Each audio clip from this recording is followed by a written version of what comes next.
दुलाराय बर' फरायसा आफाद जोङो मोनसे टीम आरो उदालगुरि जिल्ला एबसु डिमाकुसि दख'रा एबसुनि जथाय मोनसे हानजा नैबे हानसारा गुदि फरायसालि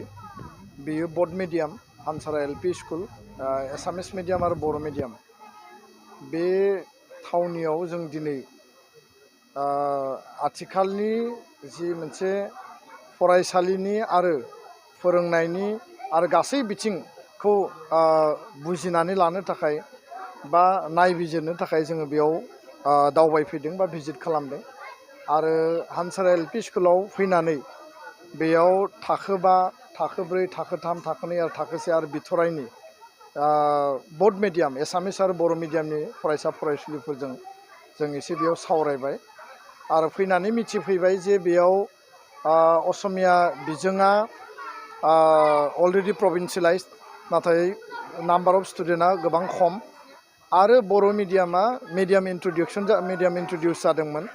फरायसा फरायसुलिनि अनजिमाया गोबां खिन्थु बिनि फोरोंगिरिफ्रा दाबो सरकारि बेथन मोनाखै बा सरकारि जायाखै बे मोनसे थासारिखौ जों नुबाय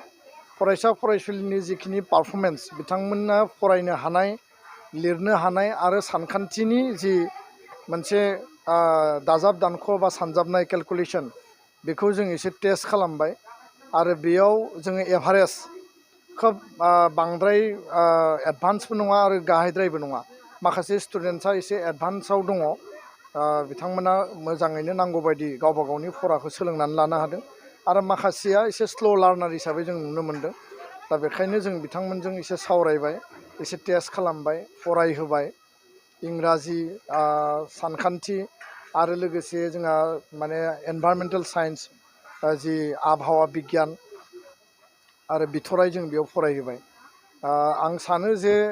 दुलाराय बर' फरायसा आफादनि जि गुन गोनां सोलोंथाइनि जि मावथांखि आरो 2007 मायथाइनिफ्राय जोङो बे मिशनखौ लन्च खालामदोंमोन 2006 मायथाइयाव सोलोंथाइ बोसोर फोसावदोंमोन आरो बिनि गेजेरजों मेट्रिक क्लास 8, 9, 10 बिनि रिजाल्टखौ साबना हामना खालामनानै बै लेभेलाव लांनायनि जि थांखि आरो बावैसो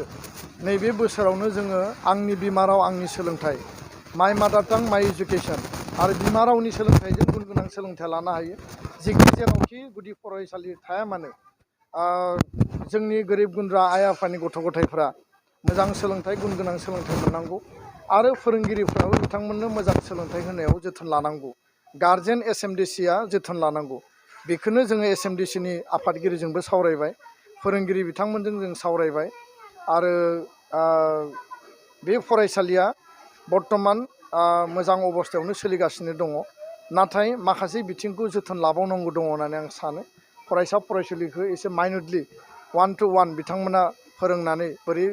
माने मोजां इमप्रुभ खालामनो हायो आरो दिनैनि गेजेरजों जोङो दुलाराय बर' फरायसा आफादा नैबे अक्ट'बर दाननि माने दाननिफ्रायनो जोङो मोननै थांखि लादों आरो बे दावबायनाया मोनसे एक्सपेरिमेन्टेल मोनसे भिजिट जे मोनसेया जाबाय मोनफ्रोमबो गुदि फरायसालि आरो गेजेर फरायसालियाव दुलाराय बर' फरायसा आफादनि दख'रा आरो जिल्लानि बा मिरुनि मावथि बिबानगिरिफ्रा क्लास वाइज मोनसे मोननै मोनथाम जिखिनि क्लास दङ बेयाव थाखो खथायाव हाबनानै बिथांमोनजों सावरायगोन एसे माने सार्भे खालामगोन टेस्ट लागोन